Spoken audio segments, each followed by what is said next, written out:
Fact-checking and corrections are encouraged. Can we get a cup of coffee in here, please?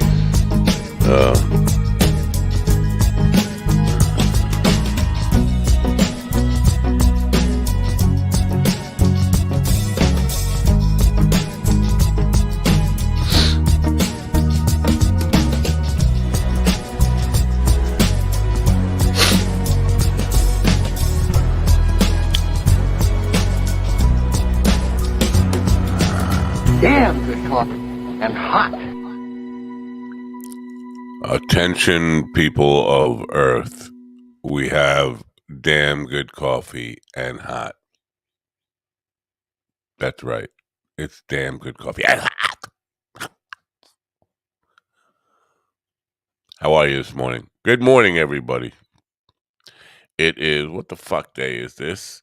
Oh, it's Wednesday. I'm sorry. I'm already cursing, just trying to figure out what day it is. It's Wednesday, June 29th, 2022. Beautiful day to be alive. But then isn't every day a beautiful day to be alive? Well, maybe not. I don't know.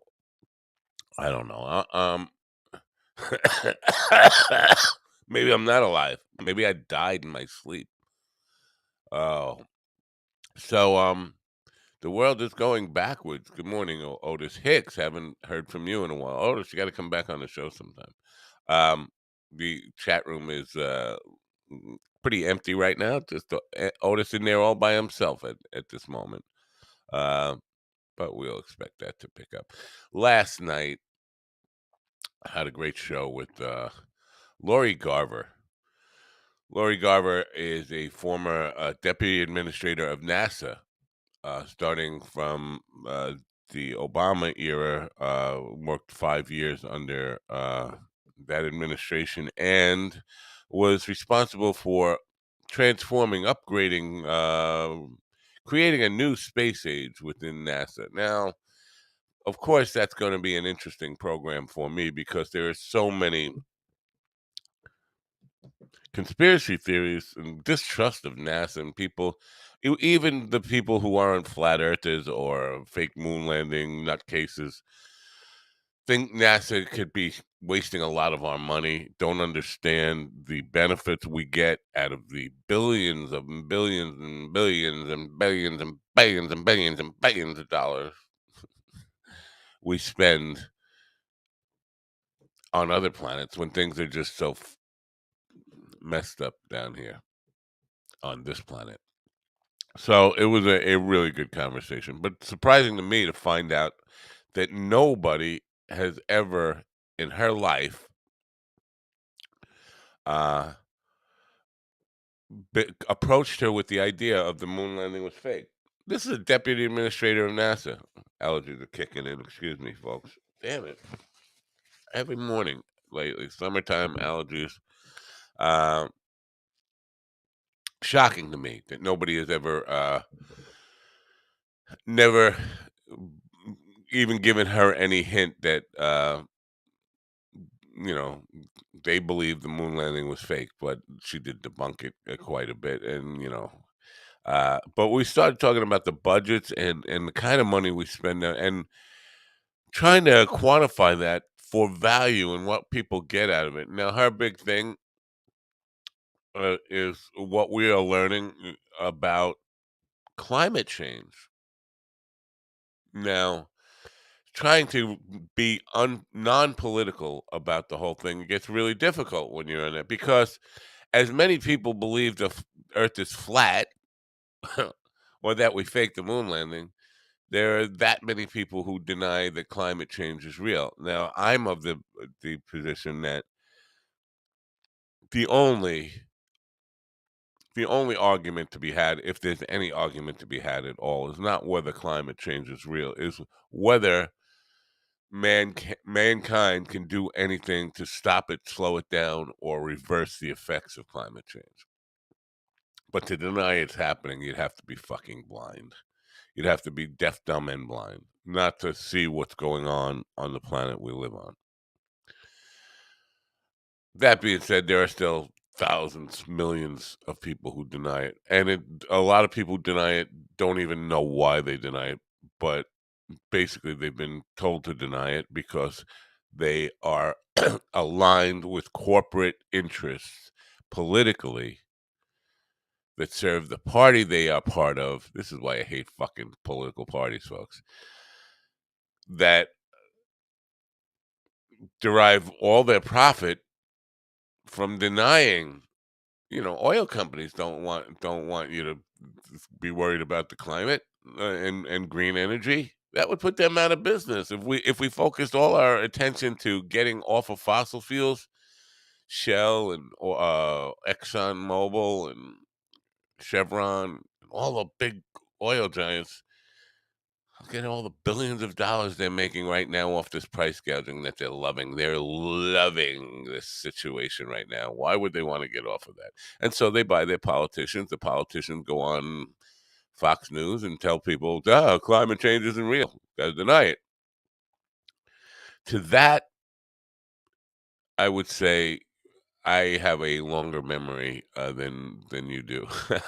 I remember when we had a hole in the ozone, and people said, "Well, there's nothing we can do about that." But the NASA people, yeah, NASA, the ones you don't trust, were instrumental in figuring out how to reverse that. Now, today, the ozone problem is no longer even an issue. It's gone. We fixed it.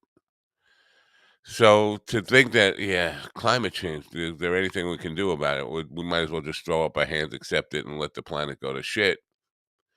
It's kind of it's defeatist, first of all. And listen, I'm not going to be around. I'm not going to legacy and yeah, I my son passed away. I have nothing after I'm gone. I have nothing, no reason for personal reason, no personal investment in this planet.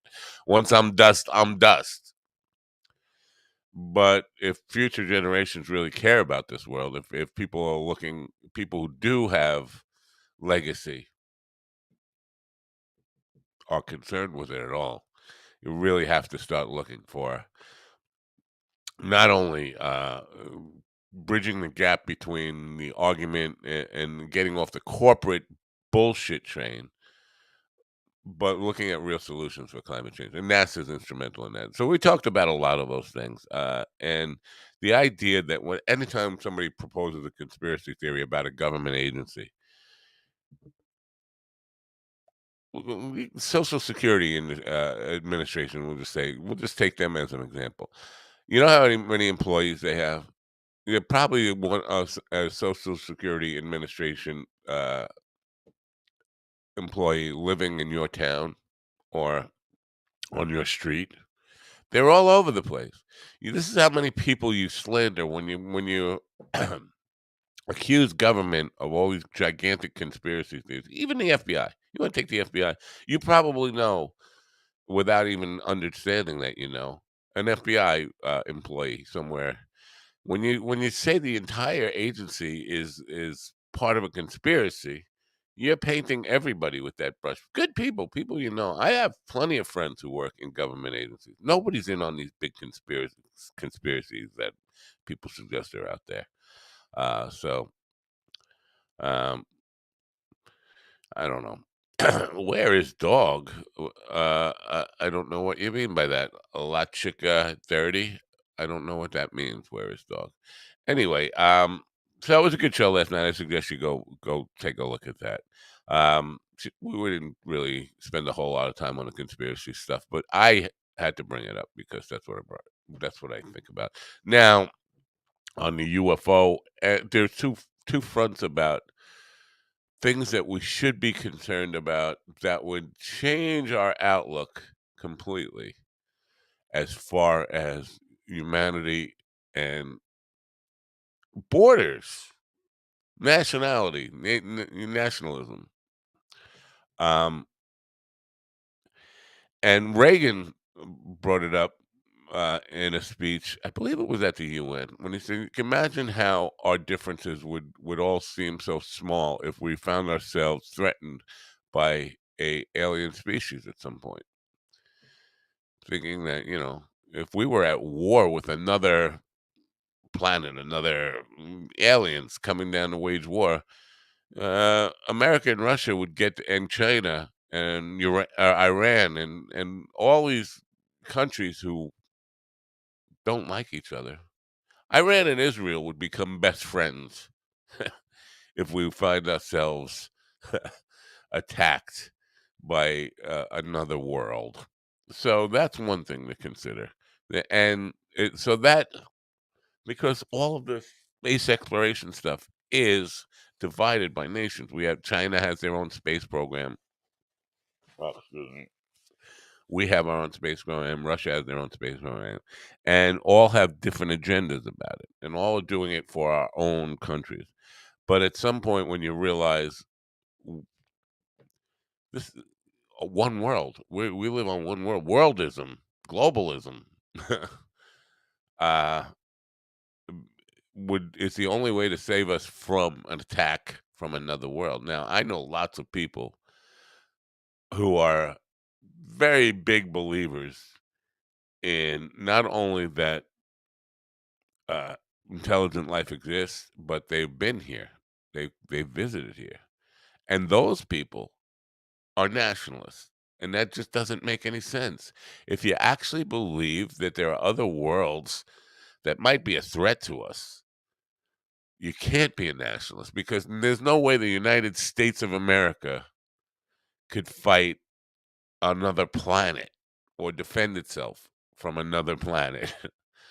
That's one thing to consider. The other threat that serves the same purpose, which is a much more real threat in my view, and could happen very quickly that we are not prepared for, and hopefully we're getting more prepared for, is the idea of an asteroid on a collision course. And we've seen how quickly they can sneak over the horizon and say, "Oh, there's a asteroid the size of Manhattan heading for Earth. We didn't know was there, and now it's 2 months away." Now, Hollywood has made a big deal of making stories about that kind of stuff, but it's a real, honest to goodness threat. And so I asked her, have we improved in our being proactive about looking for them and finding a solution because part of this whole fucking world that we live in, the politics of everything, if we had to come to an agreement with Russia or China about the best way to deal with an asteroid facing Earth or coming at Earth, could we do it quickly enough, settle our differences about how to approach it? And it becomes a political discussion then. Because if, God forbid, the United States goes out and tries to deal with an asteroid um, on its own, unilaterally, and does something wrong, sends up nuclear weapons, blows the thing apart, and now big chunks of it start hitting Moscow or Beijing. You don't think that would cause hell on Earth? Of course it would. So, um, it pays, and I know this is a hard sell, especially in these times when nationalism is on the rise in not just in America, in almost every country that exists. National, unless there are small places like little utopias in, in the Caribbean, or places that don't really have, like somewhere in the Amazon jungle that doesn't even have internet, doesn't have any TV, doesn't have any modern conveniences. Every other place on the planet, maybe Antarctica doesn't, but every place where we have political structures, countries, we have nationalism growing, pride in the nation. We America first, Russia first, whatever it is. How are we going to overcome that to deal with the real threats? Now it became very real. The UFO thing for me yesterday. Now I was Craig Johnson posted what I thought, and it was hoax. I didn't think Craig was a hoaxer, but he posted helicopters from his backyard, but he thought they were UFOs, and they, or he claimed they were UFOs on Twitter. Now I kinda, wow, look at that, that does look interesting because there were 2 just bright lights. The way he videoed them did not look like helicopters, and there was no noise. No noise at all. I thought that was interesting. Well, I kind of fell for that. But then I saw on Twitter thousands and thousands of posts from San Diego from about people claiming to have UFO sightings that looked awfully similar to Craig's. And this was before I even knew that his was a hoax. He told me this late last night. But it just started to make me, hyper aware that when I'm talking to a former administrator for NASA, that we waited, we had people on the UFO front for years and years and years saying the government's not being open about this. And the government's not being open about this. We need to more transparency. And then the NASA and the government get together and have open hearings about UFOs. And because our news cycle is so fucking cluttered with insanity, nobody even paid attention to it. We called for it for 50 or 60 years. Like it was the most important thing that we want that needed to be addressed.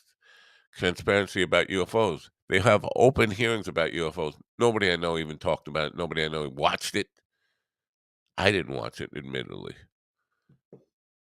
Just funny. Funny, sad, desperate. So obviously, I'm always a pessimist when I look at the state of human affairs. And I try to find a reason to have hope in humanity.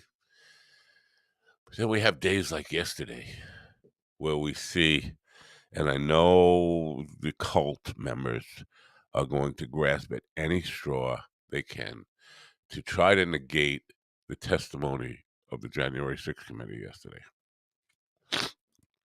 Cassidy Hutchinson, under oath, painting a very real picture of not just Donald Trump being off the rails, insane megalomaniac trying to take over America through sheer deception and bullying, and to just try to hold on to the presidency illegitimately by any means necessary.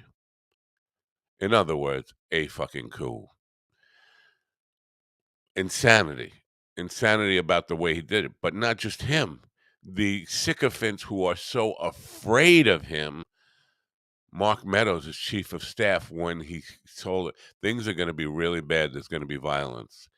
And he doesn't take his eyes off of his phone. He keeps his head down looking at his phone. I can't hear that. I can't. I'm too afraid of Trump to do anything, to take any measures about, uh, you know, safeguarding the peaceful transfer of power. We have a former general, Mike Flynn, under oath when asked if America should have peaceful transition of power, taking the fifth. He can't say yes. That a general who's swore an oath to protect the Constitution that ensures exactly that peaceful transition of power could not commit to that in a court of law. That's Benedict Arnold stuff. And so, very frightening times. And you'd have to be intellectual, you have to be deaf, dumb, and blind, or just so fucking drunk on the Kool-Aid to be negating what the significance of yesterday's hearings. Sorry, folks. Sorry, Trumpers. It's time to wake up to see how you've been used, abused, fooled, and just been a fucking pawn in his game. And I'm sorry. We're beyond playing games here with, oh, it's just Democrats. Every fucking single person who has testified has been a close ally, has been a supporter of Donald Trump throughout, all the way up until Election Day and after Election Day, in many cases, of Donald Trump. Some of those people bent over backwards to serve him, were loyal soldiers of his. Not one fucking Democrat Not one person on the other side has been involved in this testimony that is so damning. Yeah, it's just a Democratic witch hunt. Well, why aren't we hearing from Democrats then? We're hearing from Republicans and these fucking idiots that want to say, well, they're all rhinos. They're not all rhinos. Most of them would vote for Trump again because that's how much they hate fucking Democrats. Not because they want they want Donald Trump, because that's how much they hate Democrats. This is again coming back to fucking division, party cheerleaders for fucking teams. It's ridiculous. So why am I such a fucking pessimist for humanity? There you go. Oh, that rant felt good. Time for some coffee. Good morning, people in the chat room.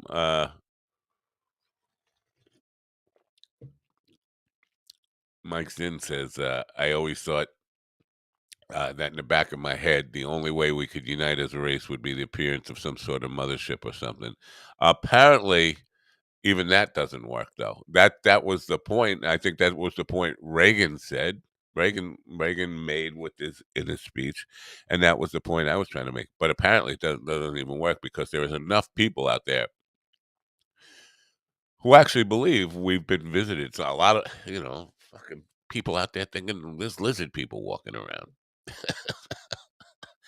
from other planets. The lizard people.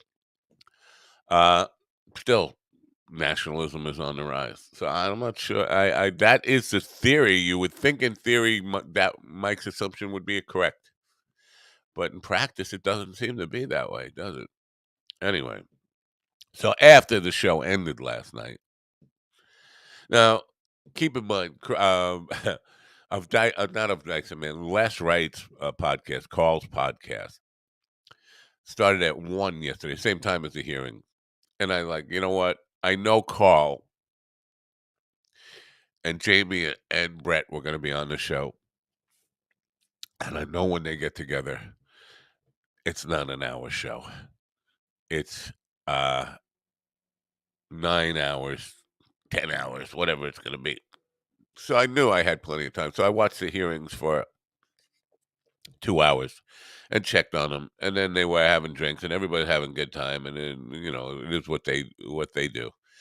And then I watched that for a little bit, then went away and did some work. And I came back a couple of hours later. And they were still at it. I was like, I knew these guys. These guys are marathoners. Whenever they don't do a show, they do a marathon every time they get on. So, and it's fine. And people, this group of people that are involved in that love it, and it's all good. So I did my show at 8 p.m. Now, keep in mind, they started at 1. Did my show 8 p.m. to 9 p.m. I come back and I think I'll just check on them to see if they're still going. Sure enough, they're still going, and we're back where we were at the end of the podathon. I see Jamie, uh, neck back, snoring. Like there's something. I think Jamie has lost the ability to say, "Listen, I'm too tired to keep going. I need to check out. You guys go on without me." He'd rather just sit there, and I could not do this. Fall asleep on camera in the worst uncomfortable positions and maintain that. When I got there, he had his head completely back and was snoring, and it looked painful to begin with. And I got there and Carl said, "Why don't you pop on?" Sure, why not? So I was on for a bit over an hour. Jamie woke up for 10 seconds here, 10 seconds there, but remained in a very uncomfortable position, snoring and sleeping in his chair. It just, it's funny, but it's sad in a lot of ways. And he's like, "Oh, you guys, he's going to be embarrassed by that." Well, how hard is it? How hard is it just to say, "I'm too fucking tired to continue. Please continue without me." But it makes for some good laughs. I mean, so I was asking Carl to blow the picture up so I could do some video with it and just, drive home as embarrassing. This is what guys do when their friends do some step in dog shit. Their friends want to make sure uh, that everybody knows about it, that the stink lingers as long as possible. Uh, it's a very male. I don't know if women engage in that kind of behavior. "Oh, you've slipped on a banana peel. Wait a minute, I gotta make sure the whole world knows what a fool you are."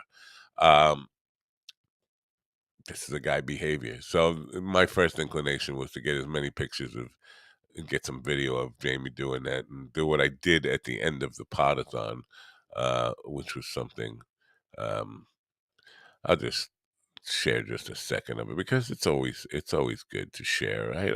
I'm a sharing kind of guy. That's what I am. If nothing else, I'm a sharer. So here, let's look. This is all for cancer, everybody. Sleep Ne- apnea. Next year we'll be we'll be doing this for sleep apnea.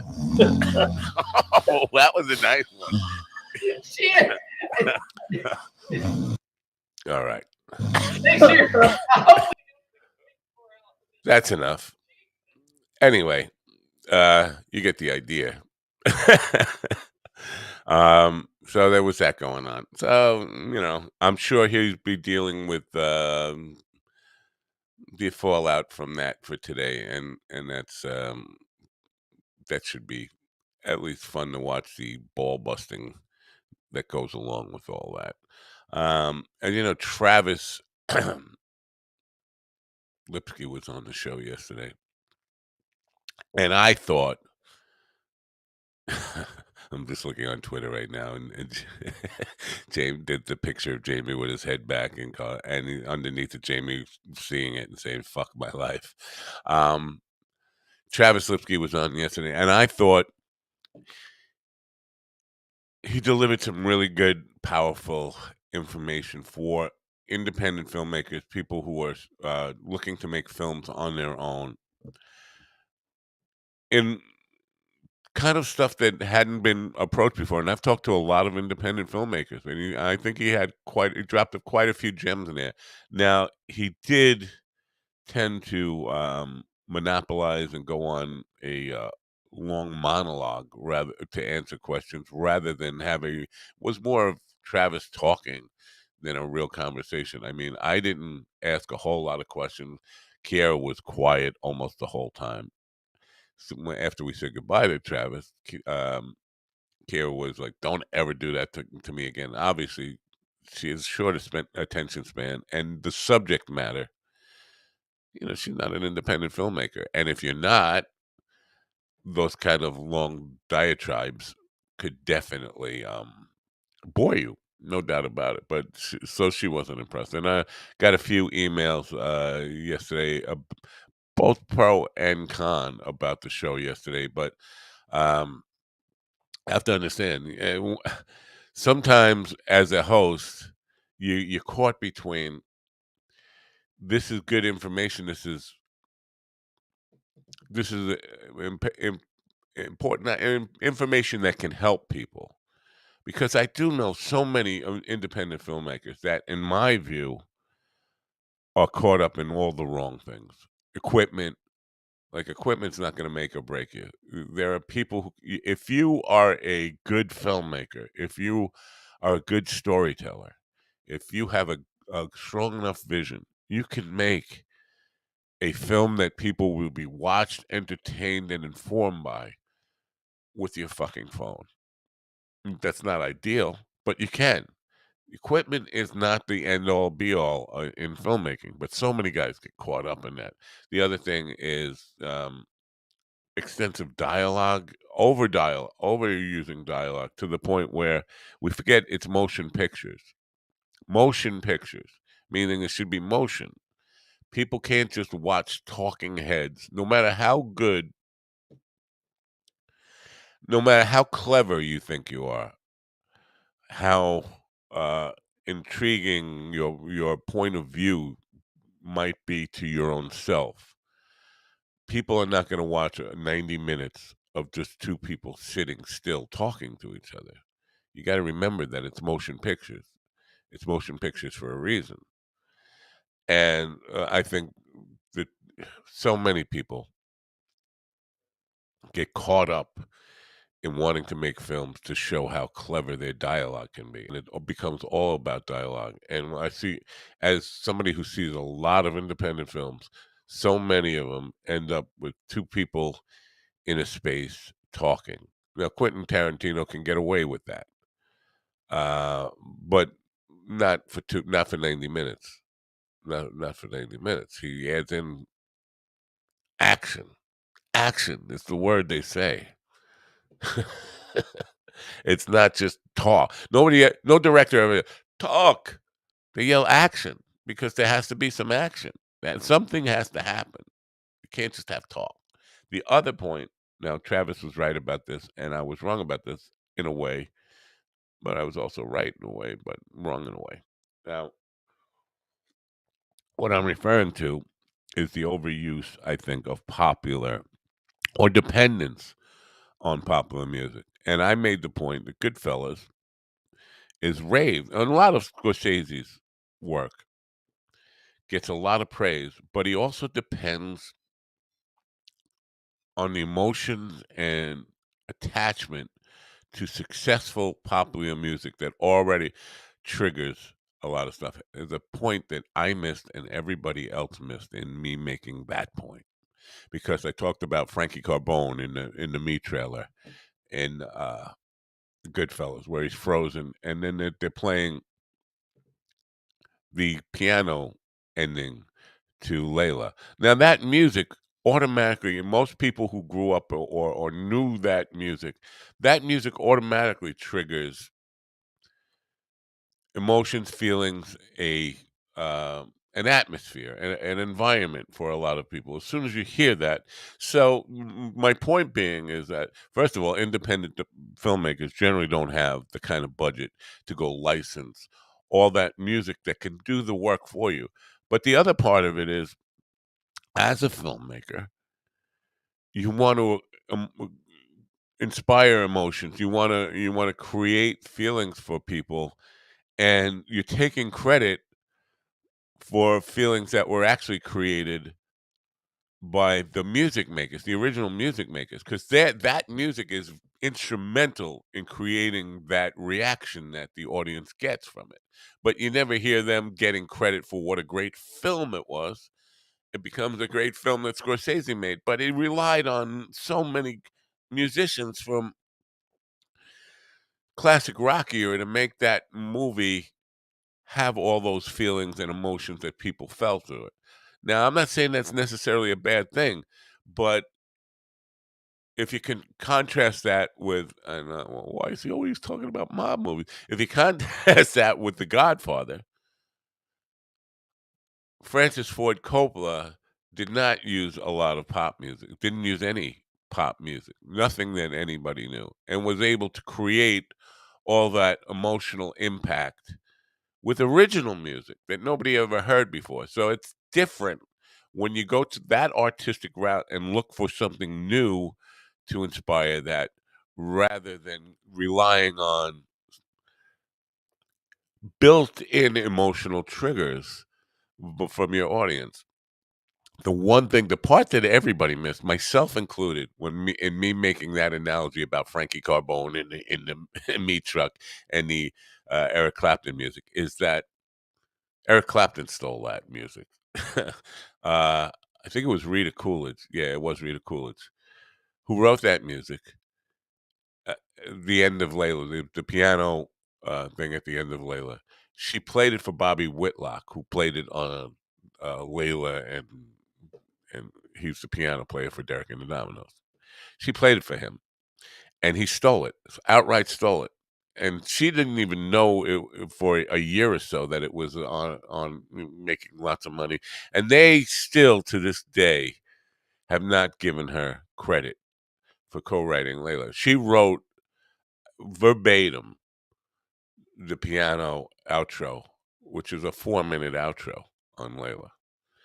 So the film relies on music that was created by Rita Coolidge and emotions that were created by Rita Coolidge that Eric Clapton and Derek and the Dominoes appropriated without giving credit to it. So the film is really built upon a lot of layers of other people's creativity. And that was my whole point on that. Now, Travis is of the opinion that, what does it matter if it's a good film? I get that, and he's not against using it. I'm not against using it either. I just think the songwriters, the original music creators, need to be acknowledged when we're talking about the film, that the film was not entirely what you feel when you watch Goodfellas is not entirely the work of Martin Scorsese. A lot of that is built upon the work of others, and we don't. It needs to be acknowledged. It really does, because there are plenty of films that don't do that. That drive home the same emotional impact without using other people's work. When you rely on other people's work, you got to give them credit for it. Anyway, Kiara's here now.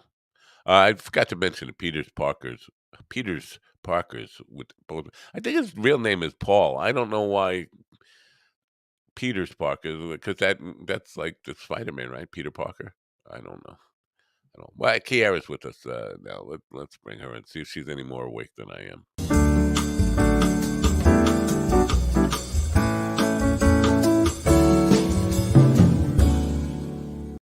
Are you more awake than I am? No. No. Good You said morning. No. no. Yeah. No. No. Your head movements have to match the words coming from your mouth, or it's incoherent. No, not incoherent. Incongruent word. Incongruent. Yes. So I've been on quite a rant this morning about lots of stuff. You did not visit the program last night just to say the Earth is flat and went away. I was going to. I basically forgot because we were food shopping and I'm easy to forget. I know. the food, the groceries were like $400. And yeah. Well, I told you every time I go out for so mine, and it's just me and my wife. We don't even have kids. I mean, kids. One kid is worth like 3 adults, I think, when it comes to grocery shopping. But so, um, I go out 4 times a week, and I always have to bring 100, just about barely cut. If I'm just going out for like small things, like You go out always for figuring out. because you shop. Yeah, that's what my father does. He shops like day to day, but we just go one time for the week and just pile it in. I can't And do that because I lose my patience with the people in the supermarket. oh yeah, it's frustrating. It It is really is. a tension convention in there. Yeah. Especially now, I think the worst thing I know, I'm not uncompassionate for people with special considerations, but I think people are overusing these cars, these shopping cart cars that go, people who can walk on their own and should be shopping, pushing a cart, are now driving down an aisle with this big, wide semi trunk of a Right. shopping cart, and they're not good drivers to begin with. Right. Oh Right. no, it drives me crazy. It totally drives me crazy. Mm. Yeah, I don't love the experience at all, which is why I try to pick little points in the day where I know there's not going to be a lot of people in there. I'm going to go run in, get what I need, and get out. So Exactly. yeah, that be $400. So 2 shopping carts, or was it? Did $400 worth of groceries fit in one shopping cart? Yes, that's the terrible part. It's the same stuff we always buy, and we use it all during the week. And it's used to be $150. Now it's $400. Do So you do you, and now I think I've asked you this question lots, but are you still hopeful that things are going to get better? Are we on? Do you think these are the end days that you were living in right now? I Like think we're living in the end days, and I think how that soon? uh, you can never. How, You don't know. Nobody knows. no, but you could guess. I'm asking you to guess. How soon? Next week? Tomorrow? Maybe Thursday? I don't know. If it means Jesus is coming, I wish it was today, because Well, this world is out of control, and now it's I don't know. Um, it's ridiculous. So well, that's what I was doing at 8 o'clock. shopping. Well, and that should be a good time when nobody's there, right? So it would that's a good time to go, 8 o'clock at night, because nobody else is there. Am I wrong? There were people. There weren't as many people as rush hour, but there were people, Yeah. and Well, everyone's nice the there. big So time I think when people go, maybe I'm wrong about this, but during the week it's like right after work, like 5 or 6, 7 yeah, o'clock. That's the uh-huh. time a lot of people. Yeah. Yeah. But we usually sometimes we have to Sunday go then. morning. Sunday morning is the worst. Sunday. Sun- Well, I will never be caught in the store Sunday morning. I've made that mistake. I've definitely made that mistake, and Well, like uh, 7 a.m.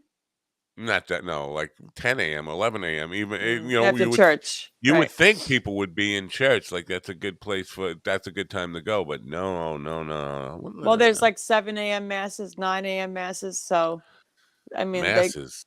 What are you, Catholic? Ooh, masses. no, Oh, but that's when the Catholic Church comes yeah, out, and all the yeah, other yeah, churches too. But yeah, yeah. you gotta think like 8 o'clock, 9 o'clock, 10 o'clock. They're coming out all the People way to 1 o'clock. gathered in their masses.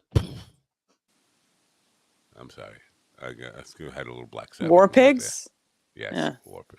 I had to think a minute. I was like, what? Oh my goodness! I had a dream that as my alarm was ringing, that this very rich woman took me to get a haircut, and Alfonso was cutting my hair, but every time, and I just said a little bit because I have a fear of getting a haircut because one lady just like chopped it all off, and every time he snipped the ends, he would look in the mirror and comb his hair and like fix himself. Like he couldn't just give me a haircut; he had to like look at himself in the mirror every Who every every snip. is Alonzo? Somebody like famous or something? I don't know. I have no idea who this man was. Oh, I don't know. okay. Um, And he said, you look very sweaty, but your hair looks nice. And you look very sweaty. yeah, and in the mirror, my face was all red and I was really sweaty. I don't know. What does it mean? Yeah, Somebody you're not tell gonna me. like the pictures. What pictures? Mark Burkholder, who was at Venetian at Catch last time we played there. Don't Uh, post them. Show me first. I'm not gonna post them. He he's a professional photographer, and he took these pictures for us and didn't charge us. He sent us stuff. Now I have to credit him on any use of them, but he kind of uses this grainy, I don't know, grainy filter on stuff that doesn't it makes everybody look like lizard skin. And no, you're not gonna like the pictures of you. I mean, the only things that look okay is me because Oh, I'm come on.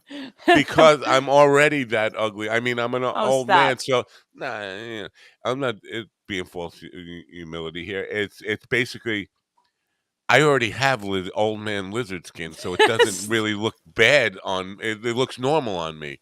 But when he does it, even on Mikey, it just looks like he's wearing like a textured l- lizard skin mask or something on all the What? photos. Yeah, it's Can't you like ask him to send it without the filter?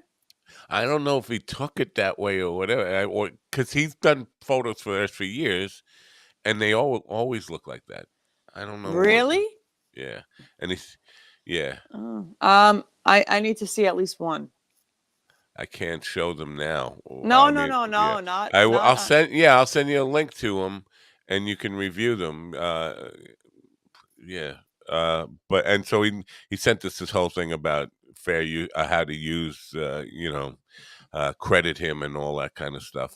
But I don't even want to use them. And I thought we were going to get video. Now I have to say, there are a couple of, yeah, there will be a couple that you will want to use because it's more focused on the bird. He's got pictures of you with the bird, the cockatoo, uh, Mm. and he uses softer imaging on you because the bird has the leather skin.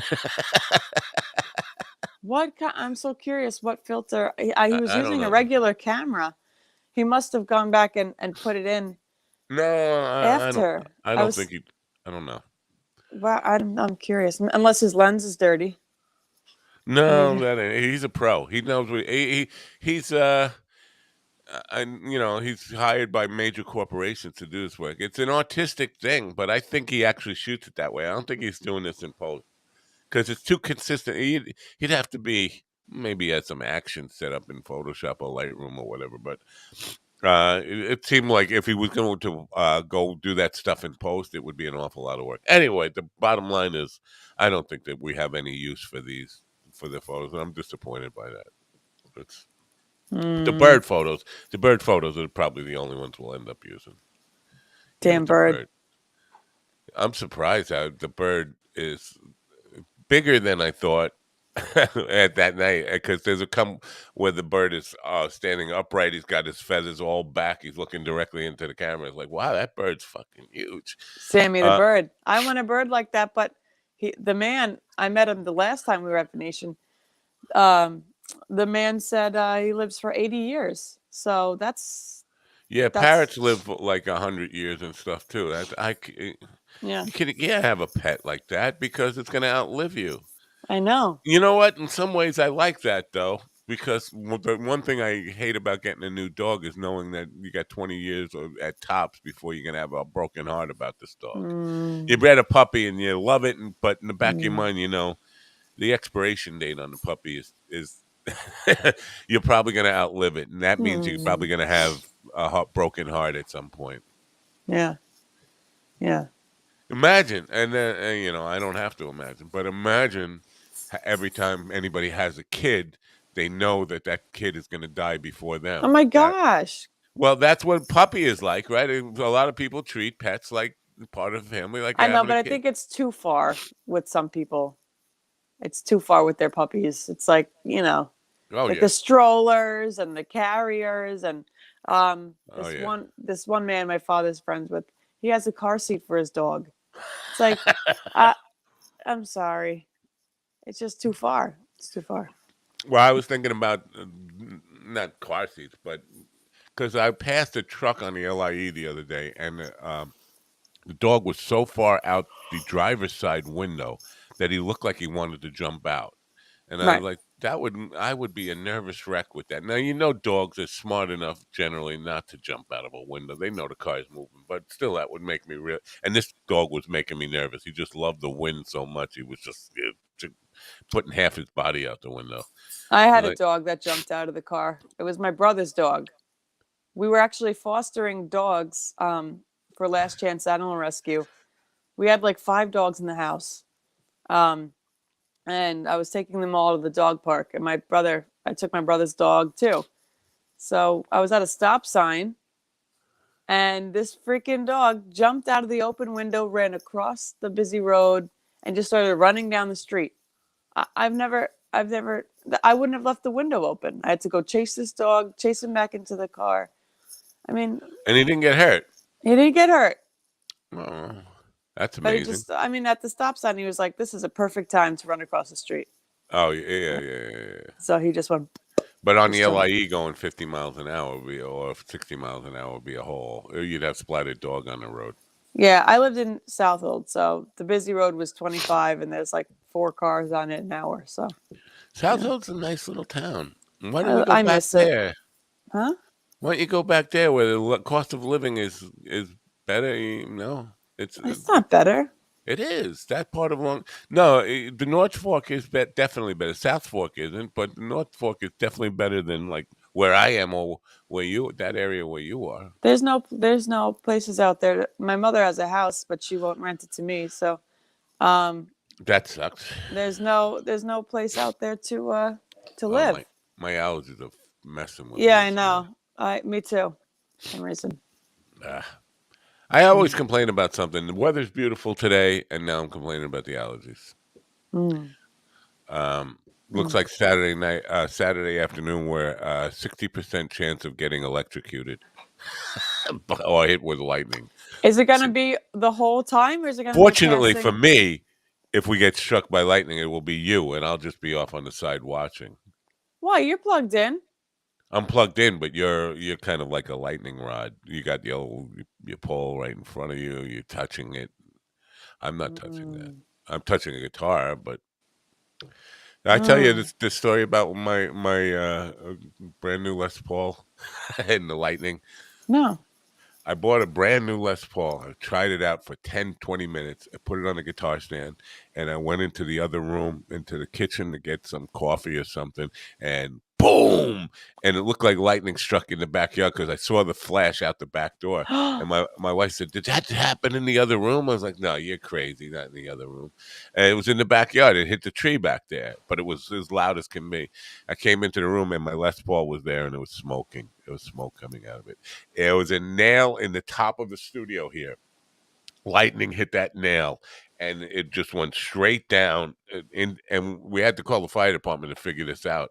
It hit that nail. The nail acted like a lightning rod. It came down and struck the guitar and just like burnt out this brand new guitar. I just paid like $2,000 for. What? And the good thing about it is if I had not put it down, I hadn't just stopped playing and go get a cup of coffee, that would have been me. So, uh, Wow. yeah, no, we had to have all the electric redone in the house. It's insane. It's amazing the house didn't burn down. I think it was a sign. Yeah, the sign that I picked a good time to put the guitar down. Yeah. Yeah. Yeah, Or a sign to stop buying guitars or something like that. I I can't think have of stopped anything. buying guitars. Yeah. Now Mikey buys a new guitar every week. I don't get that. I I don't, but know he he doesn't doesn't play even play. guitar. He doesn't even play. Yeah. He knows 3 chords like you do. Imagine you buying a $1,000 guitar or $2,000 No. guitar every week. No. My guitar was gifted to me for my old boss. And I and he I was learning it upside down and backwards, and then he was like, "Why are you holding it that way?" So then he restrung it for me, and then I had to relearn everything. So at that point, I was like, "Forget it." So it just sits there and collects dust. So you were trying to play it righty or I was lefty? just playing it like Jimi Hendrix, upside down backwards. I didn't know. I just was learning the chords, and then I was like looking on YouTube, and I'm like, "Well, how come the guy's fingers are over there and mine are over here?" And then I'm like, "Oh." And then at that point I had already learned some songs and stuff. So That's amazing that I've seen you play drums or right-handed drums and play it. Well, I don't think right-handed people can adjust as easy as left-handed people to I mean, playing I don't know. backwards. It felt weird at first, but I had no idea that there was a different way to play the drums. So I Yeah. set my drums up for right-handed. Unfortunately, I think I'm just used to it now because I tried it the other way, and it's like a whole process, a relearning process, and it's Right. frustrating. So I have a picture I want to share with you. Hold on a second. Let me see if I can find this here. is it me with lizard skin? Because Yeah, of course. okay. No. Uh, this is from last week. A conversation we were having last week. Let me see if I could share this now. It's just a share screen window. Remember I told you about the bug man? Oh yeah. That's kids from Copeg riding bicycles, and that's what Oh the my god. smoke looked like. And this was all DDT, bug Oh my spray gosh. chemicals. Right. I asked Matt about. Wait, first of all, it looks like he's firing from a cannon. Doesn't even look like I a know. Well, truck. that's what it was. It was a big cannon on the back of a pickup truck. They would put it in this huge furnace of DDT that was just pouring stuff out. That's exactly what Wow. it looked like, a big old cannon. But what it looks like, there's just 2 kids there. There's probably 500 kids in that smoke. Wow. I asked Yeah, Matt about that. I said, "Did you follow the bug man?" And he was like, "No, we were told when the bug man came to stay in the house and not come out." So well, they he's a knew. few years younger than me. I guess They they figured it out by the time he came around. Well, Mikey's about no, he's not 60, right? Matt, no. you don't. Um no, but I mean, or your parents were just like, "Hey, go in the smoke." Well, my parents didn't encourage it. Mikey's parents encouraged it. My parents just they were off gambling somewhere or doing something illegal or something. They were just not. They were negligent. They didn't care. Mm. You're old enough to take care of yourself. What are you, like 3? Go ahead, get a Yeah. car. When are you moving out? Mini Matt Get just a job. to the Yeah, streets. yeah. Yeah. Mm. Uh, so that I just wanted to show you the bug man case. Give you some form of reference towards what I was talking about that. But Mm. so there, that guy who created that need for that conversation, the guy who passed away, who was my age last week, Mm. they're having a wake for him on Friday, 9 to 11 Friday only.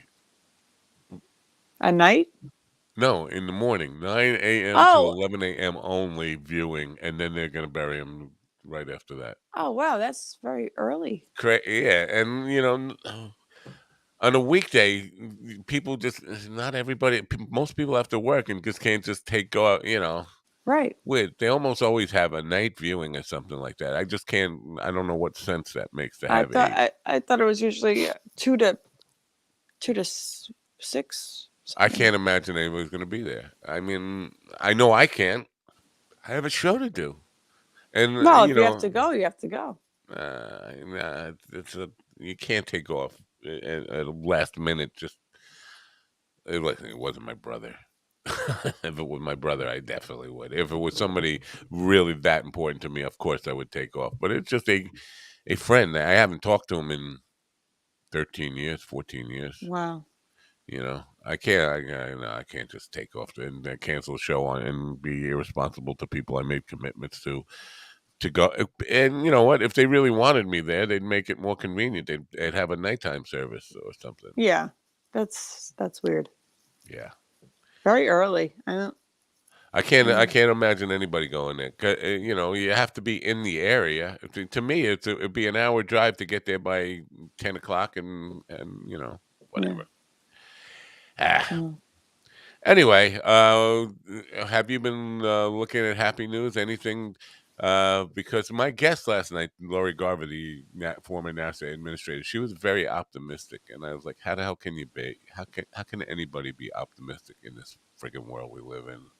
Mm. Her book ends on an optimistic note. Like, how? How could it possibly? How can anybody have hope? Mm. That's a terrible thing to say, I but felt like that yesterday grocery shopping. I was like, seriously? and how much gas did you spend going back and forth besides to add on to the grocery bill? Yeah, Uh, I know. yeah. No, Mm. I don't have any hope, but she was very hopeful. So the question to you is, did you see anything in the news that makes you feel like there's Um, reason to be happy, hopeful, optimistic, any of that? No, right? It's all doom and gloom. well, Even I a happy found news is like the world's coming to an end. That's happy news. right. It is happy news. I found an article from UPI about bees, and so I just wanted to share it because I'm still upset about this bee that stung me. But first of all, the headline reads: NYPD beekeepers called to remove 2,000 bees from Manhattan restaurant. So the problem I have with this is NYPD has their own beekeeper squad.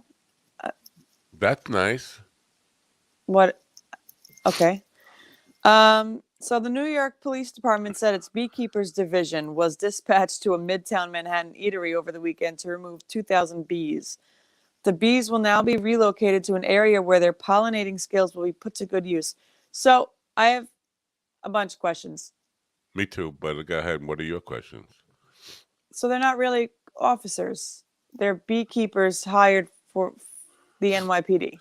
There's lots of that within like big city departments, though. People who are not necessarily officers, like they have social workers. They actually have their own carpentry department, their own mason department, They have their own garage where mechanics who just they're New York City police employees who take care of the cars.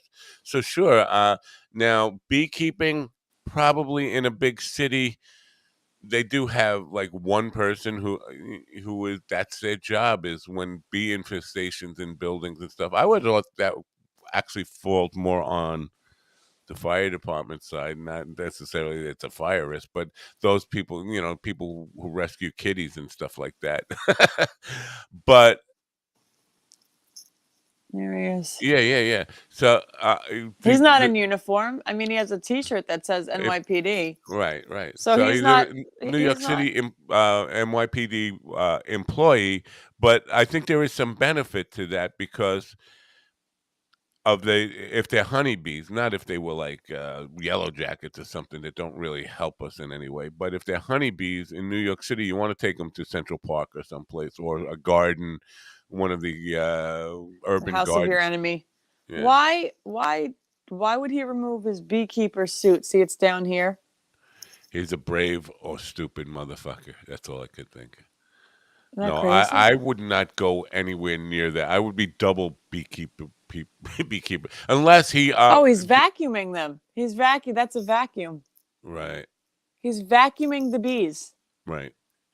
But Wow. he must have made ascertained that they were docile, probably honeybees, not likely to. I can't imagine he would take his suit off if he thought they were the kind that would just like sting like Well, crazy. if I were a bee and I was being vacuumed, I'd feel like that was a threat to the hive. No, because I've seen them. We had it here. What they do is they take the queen out and put her in, and then those bees just they'll do anything to get back to the queen. They was, vacuum me all you want. I got to get back to the queen. Bees are whacked out that way. They are whacked out that way. They don't think right. They think women are important, not like us Oh, men, and come on. not like us humans. We know that. Oh, you took the queen. All right, I'll get another one. Yeah, Yeah. Or they have the day off or there's plenty of something. fish in the sea. Take her. Oh, poor women. Did you see? Oh no, you didn't see. Years ago, there was a news story about this guy whose wife died at the bottom of a staircase, and then now there's a documentary about it called "The Staircase." And Oh the my gosh. guy was found guilty of. They say he pushed her down a staircase or he murdered her, and they were just kind of using this staging that she fell down the staircase and broke her neck or whatever, and it was suspicious. There was blood in the wrong places and all that stuff. And the guy was convicted, I believe, but and then released. Some kind of innocence project got him out or something. But then it turned out that he had the same thing 20 years before in a European country where he was living, and he had a wife who just fell down the staircase and died. Eh. So there's this whole documentary about it. I don't know what made me think of that. What does that have to do with They bees? replaced Oh, just to oh, replace them. I oh.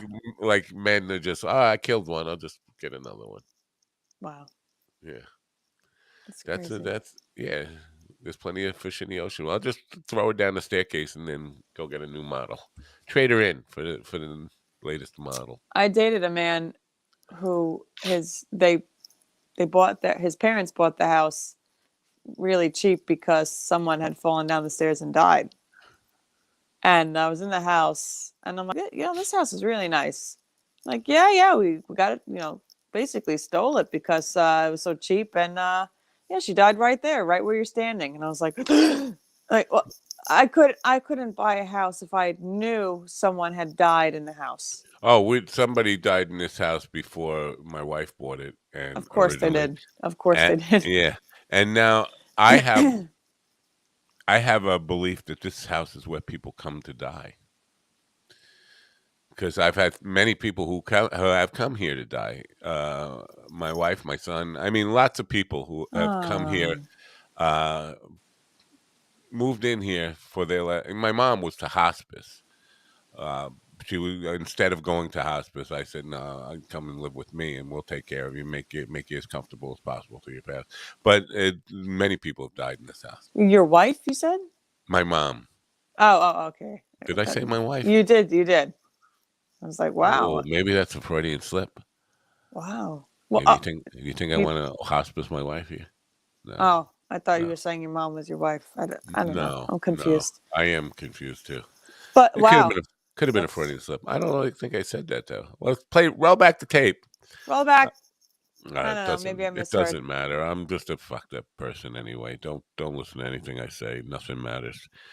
Um, before you came on, so what do you think that B story? Wait, back to that. Do you think that B story was an uplifting story, or is it just an unusual story? I just had questions. I just read it and I saw the word bees and I was like, oh, Let me learn more about these I bees. wonder how much the beekeeper for New York City Department. Let's see if we can find out. Yeah, Beekeeper. we could for sure find out. Let's see. But yeah, I didn't know that they had. I know they had a mounted unit, and I thought that's as far as they went on the bicycle unit. So I thought, they were officers just in different modes of transportation. I didn't think they had like a beekeeper, a carpenter. Detective Robert Travis of ESU 4 in Bronx is taking on the role of NYPD beekeeper. How did he So get? there's only So he's a one. detective. He So he he I guess he's stepping away from his role as a detective to take on the role of beekeeper following the retirement of former beekeeper Darren Mays. he must have gotten in trouble then.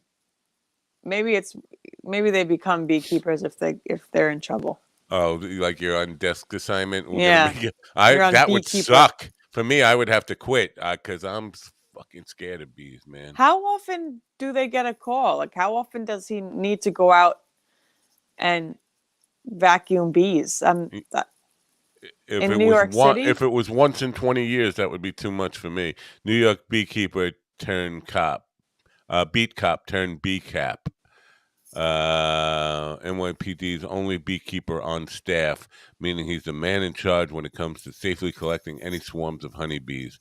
This was, but they said, no, that's a different guy, totally different guy. Oh, that was Darren Mays, Save the City. So this is the guy who left that the guy you saw in that picture replaced, and this was only last year, last May. This guy Darren Mays was the guy.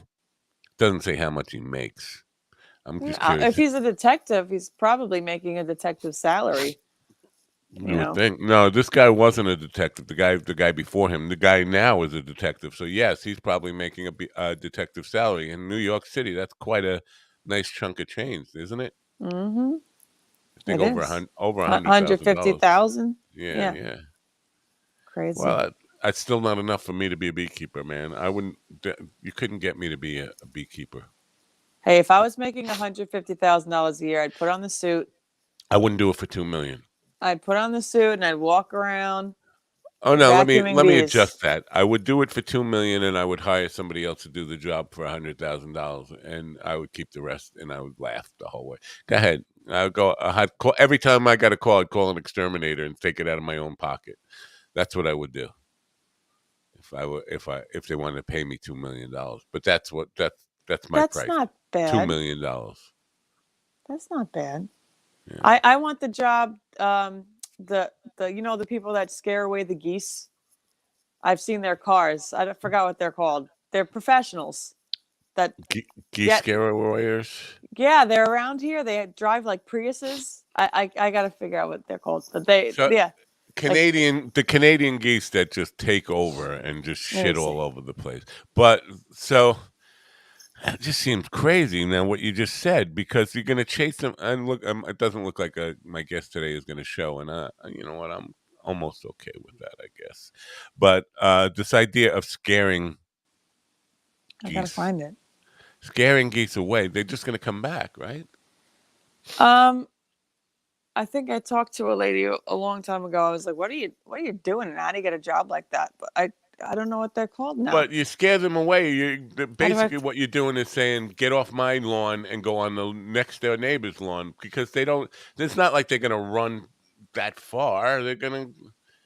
And so they're going to go next door, the building next door, the property next door, until your geese scarers leave, and then they're going Oh, to come back. I found them. Okay, Geesechasers.com. Let me say geese this. geesechasers.com. Look, I used to chase seagulls on the beach. I think I would be pretty good at this job. I just ran at them and screamed, and they all would fly Seagulls could away. be nasty. They didn't hit back at you. No. That's surprising. Are you experiencing problems with Canada geese? Unsightly, bothersome, foul? We've got you covered. Finally, there's a professional geese management service you can call. Geese Chasers, trademarked. Chances are you've seen us on the Discovery Channel, Animal Planet, Fox News, ABC News, CBS, and NBC. That's because Geese Chasers humanely eliminates bothersome Canada geese populations with the quickest and most proven method possible. with the use of highly trained border collies. Wait a minute. Border collies, right? I'm looking at it now. So, but and Oh, so they're just going to fly away. yeah, they'll fly away, and they won't fly that far. And as soon as you take the dogs home, they're going to come back. On call. Initial clearing 4 to 12 weeks. It takes 4 to 12 weeks to clear them. What? Then you have to maintenance. Is an ongoing thing. So you're going to have the dogs there like constantly. So this guy That was just my point. he lets his dogs out, right? So let's say it's on a golf course and there's a Canadian geese infestation, Right. whatever you would call it. He's Right. going to go to the golf course, let his dogs out. They're all going to fly away, and then he's going to come back for like a week until the geese remember that there's vicious predators there. I mean, what a job! I know. I couldn't help it. You said who let the dogs out? I had to start dancing. Who let the dogs out? Yeah, but so that's my point, though. Yes, you got it exactly. But border collies are really, really smart. So it's not like you just they will just you're not just letting any dogs out. Border collies are super intelligent. They're like smarter than you. Yeah. Not smarter than me, but smarter than you. Yeah. Anyway, I still can't roll over, so they got that on me. I want to show you another picture. Can I show you another picture? This is a good picture to show. Okay, I'm ready. I went after my program last night. You know, Carl had his show started at 1 o'clock yesterday afternoon. Mm-hmm. But Jamie and Brett Brock, I don't think you know Brett Brock. You probably will because I'm going to have him on soon. Brett Brock is an artist and comedian, extraordinary artist and very funny. He's not really performing comedy anymore. Anyway, when Carl has Jamie and Brett on, the shows tend to go a little long. So I knew it was going to go hours. But after my 8 p.m. show ends at 9 p.m., remember they started at 1 p.m. Right. I said, I'll just go see if they're still doing the show. And I did, and they were still doing the show. And here's what I found when I got there. This is Jamie, sound asleep with his neck all the way back, snoring. Oh my gosh. He's got a habit of doing that. He did it on the podathon. When we did the podathon, he fell asleep. And I was playing a little bit of that this morning and was snoring loud. And we were all listening to him and having fun with him. But so they invited me on, and I went on for about an hour and 20 minutes, and he was asleep pretty much the whole time. He woke up for like a few seconds here or there. Oh, what the heck's going on? And then fell back asleep again. It's like, dude, what is so hard about just saying, I'm really tired, man. I got to tap out. I'm going to bed. that was me yesterday. My eyes were open. I felt like I was in history class again, just trying to stay awake, to pass. Just got to stay awake. But did you ever see the clip of from the podathon with Jamie sleeping? I think you showed it to me, but we could see it again. All right. Let me see. Can I remove this? Yeah. I can't remove it. Add to stream. No, I can't remove it. Why? That's weird. Oh, maybe if I do this, it'll just go away. Yes, that just made it go away. I don't know. This stuff is always confusing to me. Share screen. Here you go. Chrome tab. YouTube. Boo, boo, boo, boo, boo. Here we are. This is all for cancer, everybody. Sleep apnea. Next year we'll be doing this for sleep apnea. Oh, that was a nice one. Shit. Next year, I hope we do it for sleep paralysis. Anyway, that was that. And that went on for 25 minutes. Wow. And he was just out and snoring loud like that. Wow. And then last night it went on for an hour and a half. Wow. But again, what is so hard about just saying, dudes, I love you guys, but I'm really tired. I need to go to bed. My wife is waiting for me or whatever. 8 hours, 9-hour podcast? Right. What Drinking. And well, Kat was on making cocktails with them. I think I told you about that, teaching them to make cocktails. And they get hammered. They get really hammered. But Carl ends up crying and telling Brett how much he loves him. And then Brett is insidious and mischievous, and he loves to emote or make Carl emote like his deepest darkest secrets and give up stuff. So Brett was instrumental in getting Carl to break down crying and admit that his name was not even Carl, that his name was Matthew, that his older brother made everybody call him Carl his whole life. Oh, And that's where that came from.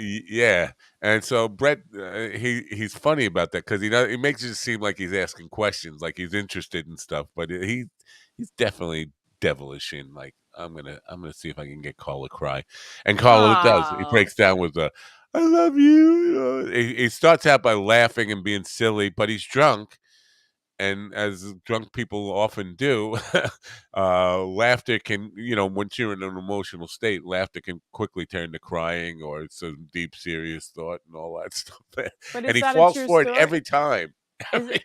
Is it? I would too. Is that a true story that his name is really Matthew? Yes. So that's like the 200th Matthew that I know now. I And know so I growing up, I never knew one other person named Matt there are ever. so many people now in my life that have that name. I Now, know it's weird because when I was a kid, I was the only Matthew. And I hated Matthew. I liked Matt, but Matthew was something my mother called me when she was angry at me. Hmm. But last night the revelation, and I got it because he was drunk, and I didn't question him on this at the time.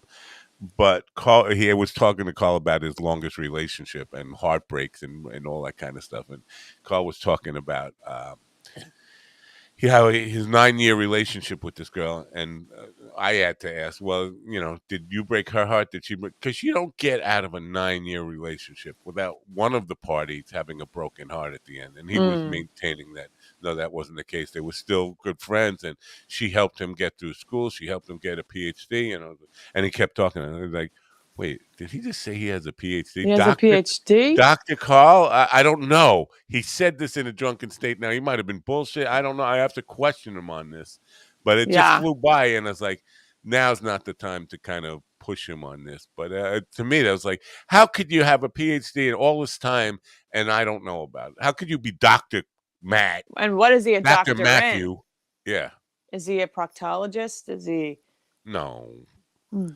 Proctologist would have to be an MD, not a PhD. You can't be you know, Oh you yeah. know, Wait a minute. You're right. yeah, PhD You're right.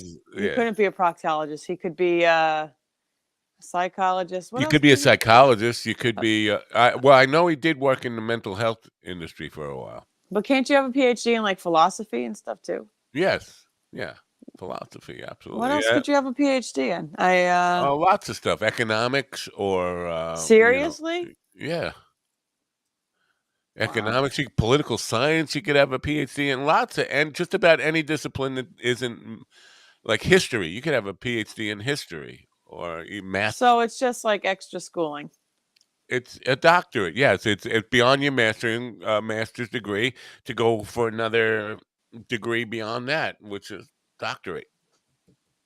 And you always have to write a dissertation to have a PhD. Yes. Okay, so if he does, okay, so if he has a PhD, then that's very Yeah, impressive. it's super impressive, but to keep it secret for a couple of years while you're friends with people Maybe and it's an just embarrassing PhD. like what would be an embarrassing I don't know. Let me say. my PhD is in I don't know what would be an embarrassing PhD. I think it would be proud of it no matter what it was in. Unless it was like feminine hygiene studies for me. That would be a little weird. Like Feminine hygiene I studies. don't know. I don't know. What are I'm all the just trying things? to think something that would make me feel a little awkward or shy about talking about. I don't know.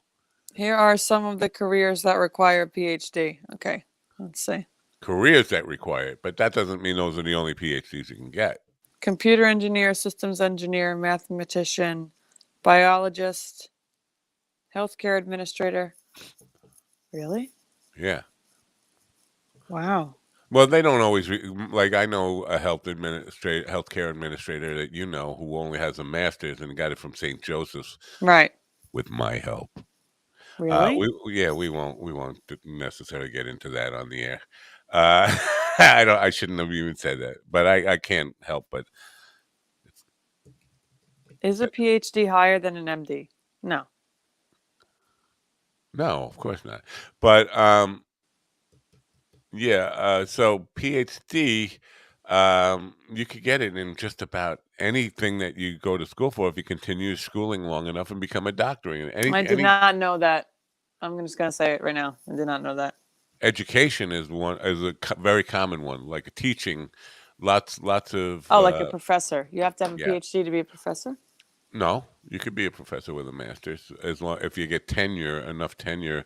Uh, no, you can be a professor with a master's. Hmm. I've had I, lots of I, those. I, I hate school, so I don't know. I have too Yeah, much PTSD to get a PhD. I And I'm in ha- a lot I of took debt. too much LSD to get a PhD. Yeah. See? And when I worked for the CIA, I was taking lots of LSD, and then the FBI came, and I was on THC, and I'm just thinking of things with letters. Did that really Yeah, happen? I was on NBC and CBS or ABC. Uh, How about I have too much ADD to sit AD, down for a PhD. but they added a letter in the ADD. Now it's ADHD, right? Oh You yeah, I can't. know. Yeah, they were too ADD-ish to let ADD stand alone. They had to add another letter to it. I mean, if you have ADD, you're hyper, so it has, I was diagnosed with ADHD, but honestly, I just think for the most part, it's just an excuse because what little kid can sit for 8 hours without tapping, without getting up, without losing focus? I mean, it's just a label. It's just a label that you don't want to sit there and conform while everyone else is sitting there I and agree with learning this you. crap. I agree with you to a large extent. Let's say I agree with you to 99% on that point. Hmm. But I have seen some kids that just they really off the wall. They will scratch themselves, like scratch cuts in their face. They So just they need to be redirected with their emotions. First of all, what's their diet? Right? Are right. they eating Well, sugar and right. processed foods That's and that part of it. Absolutely right? plays What's a thing. their, how are they being disciplined at home? I think And drugs then should be the very last the resort after. last Yeah, resort, the yeah, last resort, absolutely. because it's a slippery slope. I mean, you're addicted to that as a kid, and then you know you grow Yeah, up and I don't. you're gonna always be on a pill. I don't want to act like I know anything about the real cause of it, but I just think, or whether it's real or not. My opinion on this, because I want to be careful not to try to act like I know shit about this. But my opinion on this is we go to drugs way Oh too soon yeah, in every definitely. friggin' case of it. Definitely. There's a pill for everything. It's an easy fix, but then those pills cause side effects that you need another pill for. So you're always going to be on pills. Yeah. So if you can tackle your Oh, we lost you. We lost your volume. You can't hear. She's gone. She's stuck. Boop, bleep, bloop. It's just me now, folks. Back to just me. Here I am, all alone, alone again. Naturally, it doesn't look like my guest Peter Parker is gonna make it today, and that's fine. You know, he said he's looking forward to it. This is what he said 2 days ago. Looking forward to it. Well, now you will be looking backward to it, and it didn't happen.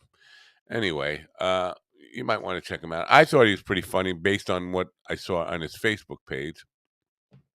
I also thought he was a New York-based comedian. Turns out I don't know where he's from because he's been all over. He's been in the game. It looks like at least 10 years. Not one of the newer comics, but surprising to me, she's back now. I guess she got some kind of alarm or text message or something that turned her my on. father was calling me. How dare he? Doesn't he How know what you dare do in he? the morning? He was probably playing pickleball and Pickleball. Do you play pickleball?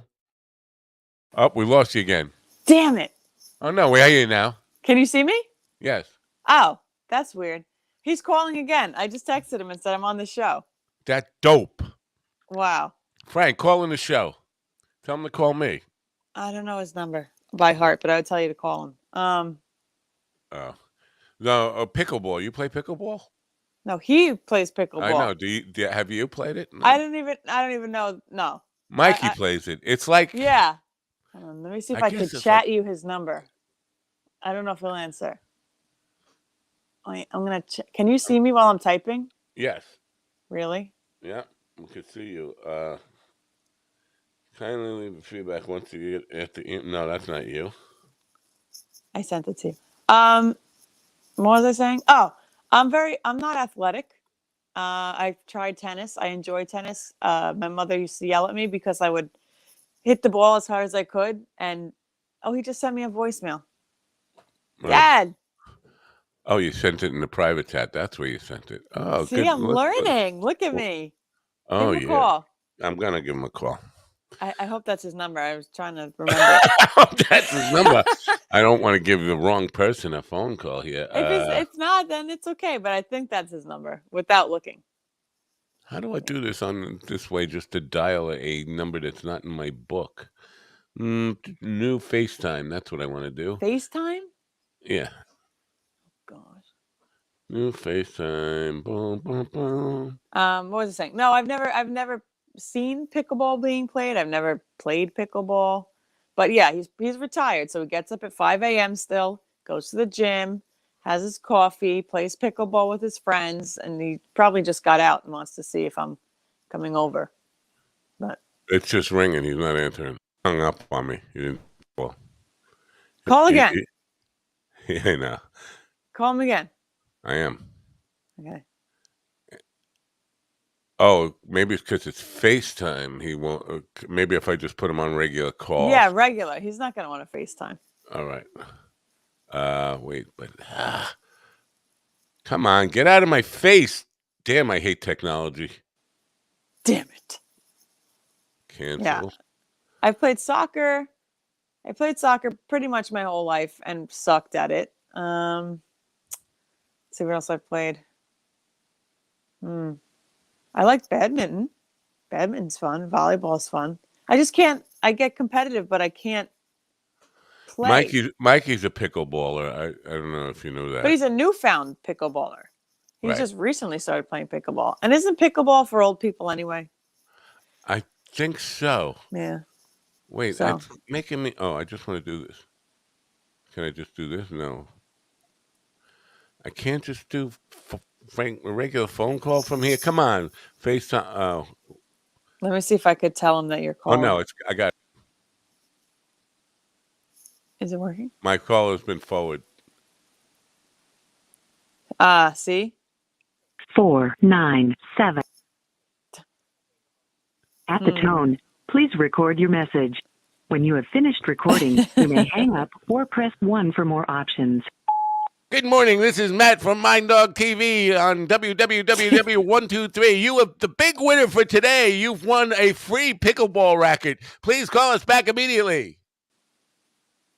I don't know if that worked. Did that work? Yeah, maybe. We'll see if he calls back. He's got the number now. Of course he's going to call back. He heard the word free. Free pickleball racket. How do I make it? I don't know what I'm doing. See, Technology sucks.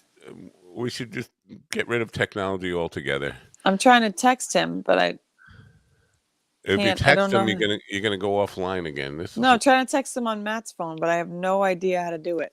Oh, I do. Do I put the 1 in if I'm texting someone? I can't. Yeah, so stupid. I think so. Yes, I know. Why should you have to use a 1?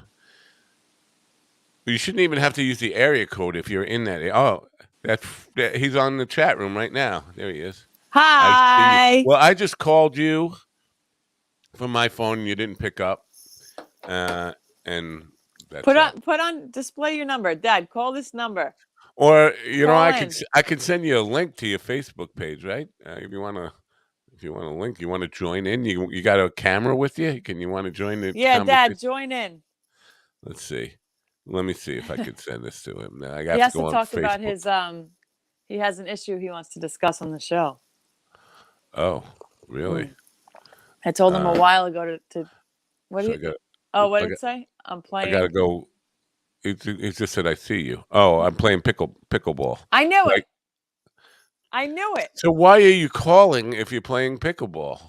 I knew it. I Yeah. don't know. I don't get it. I don't get it. Why would you call in the middle of a big picket ball? Um, I I believe don't it's pickleball. I don't see him there. Your chat overview replies. No, he's not in that Facebook group. There are several Facebook groups. I don't know where he is. I'm going to send him a link anyway in case he stops playing pickleball and wants to call in. If I can find him. Can I even find him? I don't know. Comments, 2 comments. Yeah, this is him. There he is. Now, Frank Ragu. No. I can't send it to him. Wow, that's weird. Here, Wow. I'll just put it in here. Here's the link. Nope, I can't do that either. Man, I suck at technology. Oh, here it is. I'll provide some background music. Going to Steely Dan tonight. That's what he's doing. What? He's going to Steely Dan. Well, we're going with you. Come on, send me a ticket. I'm on my way. Seriously? Well, yeah, Steely Dan, you know, Where? um, Maybe it's at the beach. I guess at Jones Beach, probably. But Walter Becker is dead. Hmm. And so all you got is Donald Fagen and a bunch of studio musicians, and that's what Steely Dan always was anyway. But who knows what the band? Who knows even who's in Steely Dan? What kind of band is it? I'm sure it'll be a good show. Will they play all the hits, or will Fagen want to play his new stuff, which is just jazz? Hmm. Are you a jazz fan? Can you listen to you? I think jazz would do to you what Travis Lipsky does to you. I like jazz. Long form jazz, like just Yeah. improvisational where you can't even tell where the melody is or any of that stuff. It's just Yeah. really. Yeah. Yeah, I like jazz. I even get bored with that stuff. And look at I me. play the jazz flute. You know what that's from? Yeah, Do you? Do you know what that's from? yeah, The jazz flute? yeah. Yes, flute. What movie is that from? I have no idea. I knew it. I knew it. I knew it. You gonna clue me in? Oh, it's from Harry Potter. I knew that. Harry Nope. Potter, Nope. Nope. Lord of the Rings. Nope. Um, They don't play the jazz flute in the Lord of the Rings. why? They didn't have flutes. Or maybe they did. I Were they can't. called pipers? Does a piper play a flute? No, he plays a Yeah, pipe. yeah, yeah. Pied Piper plays a pipe flute. A pipe Flute flute. pipe. I took Flute pipe. flute. I took flute in 6th grade. It's So very hard. You have to like. I'm just thinking, what Pocahontas. Nope. Pocahontas played flutes, right? There were flutes in that, and all the colors of the wind. You know that song? Yeah, I had to learn that in Vanessa Williams. voice lessons. Vanessa Williams. She's the one who sang it, right? Am I wrong? Come on, let me look this up now. No. Vanessa Williams is young. She would be too young to sing Pocahontas. No, she's my age. Vanessa Williams? Oh, I'm thinking of Vanessa Hutchins, whatever the hell her name is. Pocahontas. Who sings it? Pocahontas, Colors of the Wind. Vanessa Williams, 1994. Yes. Oh, I was thinking of the wrong lady. No, Oh, okay. she was the first black Miss America, and then had to give up her crown when they came out with penthouse pictures of her, lesbian sex and all that kind of stuff. And there was, of course, in the 80s, that still was like, you can't be Miss America and be having lesbian sex. Now I think it's probably mandatory that you do, just to And sign then they up. had her sing in a Disney movie. Yeah, for 15 years later. She rejuvenated her. Something about perverts in Disney just always, just always. Do you think Vanessa Williams is a pervert? Now, I'm just saying, it's like, come sing for us. Come on. yeah, but the thing is, now, I have no dog in this fight at all. But that was 15 years before the Disney thing, right? Or 14 years before that. And the pictures were taken even before she was, even longer than It's that. all in the past. As a Just- kid, but as a yeah. very young person now, lots of 18-year-olds make mistakes and things they regret, right? And she did say that she regretted ever taking those pictures. She wanted to be famous, and she made some mistakes and all that. So Yeah. you have to have some forgiveness for Of 18-year-old. course. Of course. If I tell you some of the shit I did and I probably have told you some of the shit I did at 18, be like, dude, you are one messed up individual. Yeah. But This- come on, Disney. Come on. Come on. Sing. I've never I mean, been no, on. she had a beautiful voice, and yeah, I didn't know that was her name. Well, I if thought you're it gonna was if you're really gonna Pocahontas singing. So if you're gonna go on Disney though, um, Disney was pretty messed up right from the start. Right from yeah, the start. Yeah. yeah. Well, I- you could go on Disney not knowing anything and come out the other way. It could be opposite. Then you could come out being promiscuous. So either way, Disney's like, Is that true? yeah, all the Disney I stars are they usually come out pretty warped and Annette Funicello, I think, was pretty wholesome the whole life. Her whole who? life. Annette Funicello, Frankie and Annette. Of course, this is before your time. She was part of the original Mickey Mouse Club in the 50s. Ah, did not know there She was a Mickey Mouse so Club in the by 50s. right. So no, that's what the 70s or 80s, the 80s Mickey Mouse Club was trying to recreate that because it went away. They had it in the 50s right up to the 60s, but then it became like nobody's interested in that wholesome crap. And then it Oh. went away. But Annette Funicello was part of it in the 50s, and she became part of the Beach movies with Frankie Avalon when I was a kid. And she was like a lot of young boys crushed, when they were, Mm. kids, because these were dumbed down movies for children. Beach Blanket Bingo, Beach Blanket Bonzo, whatever. And lots of movies with the same kind of beach stuff in it. Surfs Up and stuff like that. And it was Frankie and Annette. Frankie and Annette were the main couple in all these movies. They high school lovers or whatever. And I'm that's where sorry, you lost.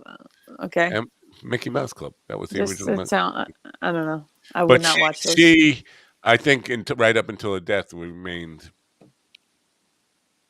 kind of that wholesome image that Disney wanted to portray.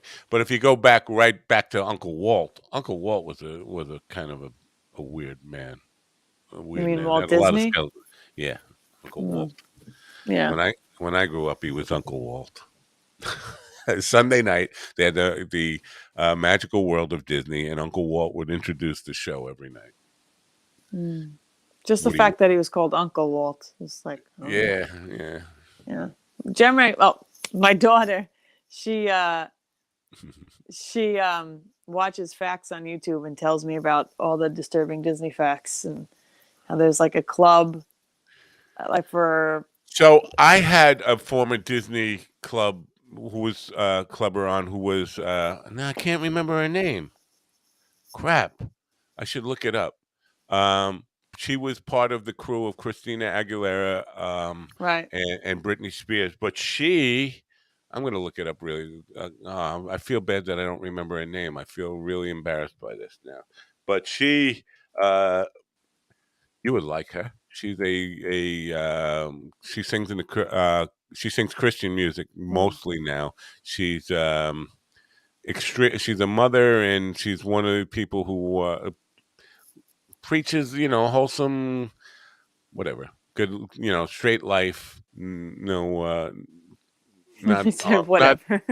yeah, not in line with the Disney sexualizing of young girls and all that stuff. Good. Um, I wonder if this will even come up if I If put this in dog Disney. poops by my yard and they don't pick it up, how much do you want to bet? I bet you $5. $5?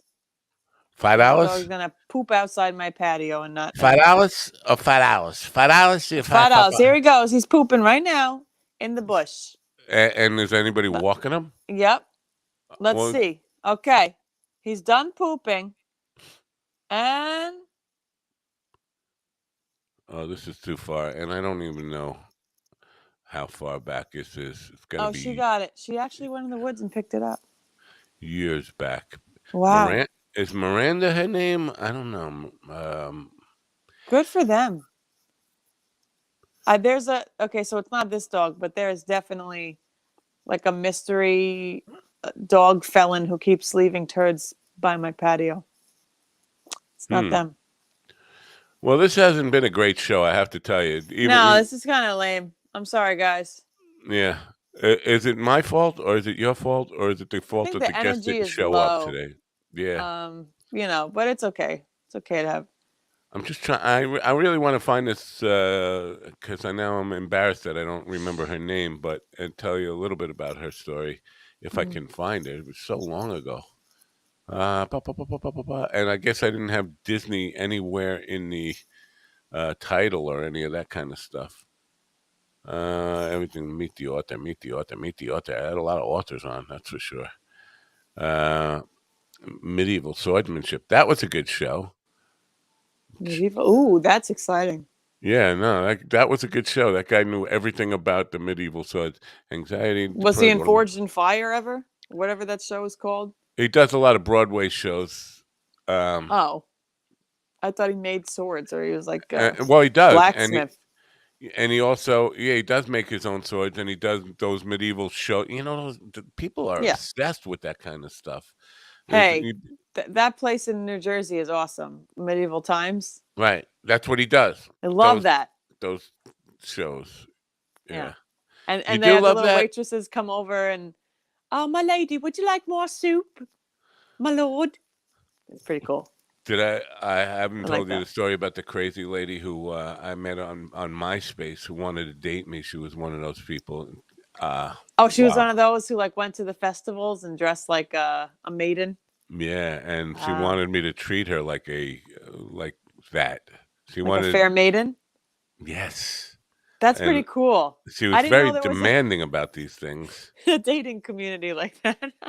Yeah, my first even exposure to that world actually existed. I didn't even know that was actually a thing until I met her. And then she was like making. I hadn't even met her. We were just talking on MySpace, and she was asking if I wanted to go out, and wanted to meet her and all this stuff. And then we were starting to plan on a date. And even before the date, she started giving me instructions about what I was supposed to do when I came to pick her up, and what I was supposed to bring, and how I was supposed to be dressed, and all this stuff. And I was So like, you're supposed to be in like mesh, like chain, like I chainmail, don't. whatever it's called, and the sword, No, the no. night hat. It was more like how a gentleman treats a lady, and how I expect you to treat me, and all this stuff on our first meeting. And it's like, man, I'm not a rules guy. I don't generally do well with rules, so this is not working out right from the start. And then she got angry for me saying that, and like wanted to be enemies. It's like, no hard feelings. I just think this was a mistake. We're not a good match. I don't. You want somebody who's going to adhere to rules, and to be honest with you, I've never been a gentleman. I don't know how to be a gentleman. Do you hold the doors open for your I lady? do that. I do that. Do That's you She wanted way more than do that. you pay on the dates with your lady? Of course, I do. Do you tell her that she's beautiful and lovely? I don't know where's this accent coming from. I don't know. Yes, I'm that kind of stuff. So I'm then you good with. are somewhat of a No, gentleman. no, she wanted, exact protocols and stuff that I had to adhere to. I forget what the rules were, but Maybe it was you needed a PhD in PhD in dating. dating, lovery, I'm still looking for this. chivalry. I'm still looking for this. This is going way back now. Oh wow, Uh, I did not know you could get a PhD in anything. My mind is blown. I guess like but then like how much money are you throwing into school to get your PhD, and then are you even making that back with your career with your no, PhD? nobody. Well, like Uh, Dean has a master's in philosophy. right. Uh, I don't know. I mean, I, I'm in debt, and I went to school for acting. Okay, at Suffolk. So and it's acting it's. is something that there's really jobs in. I But mean, I don't. honestly, it's a scam because I mean, when you come out of high school, you should, if you want to be an actress or an actor, go straight to the city, start auditioning, start looking for places to audition, go to open mics. I mean, just get in it. You don't have to go to school for it. Everything they taught me was stuff we already knew. It's just they want your money.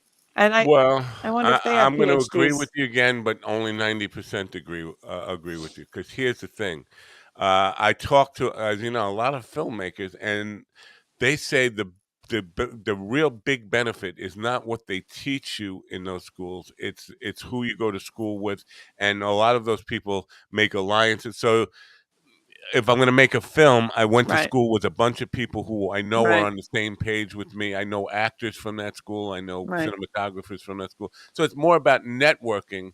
Right. And yeah, that's an awful lot to pay for just making connections and networking. You could be able just to join a network and meet. I got to say goodbye to Govs already. That's Goodbye, good. governors. Yeah, Gov. Sorry we suck today. We'll suck a little bit less tomorrow.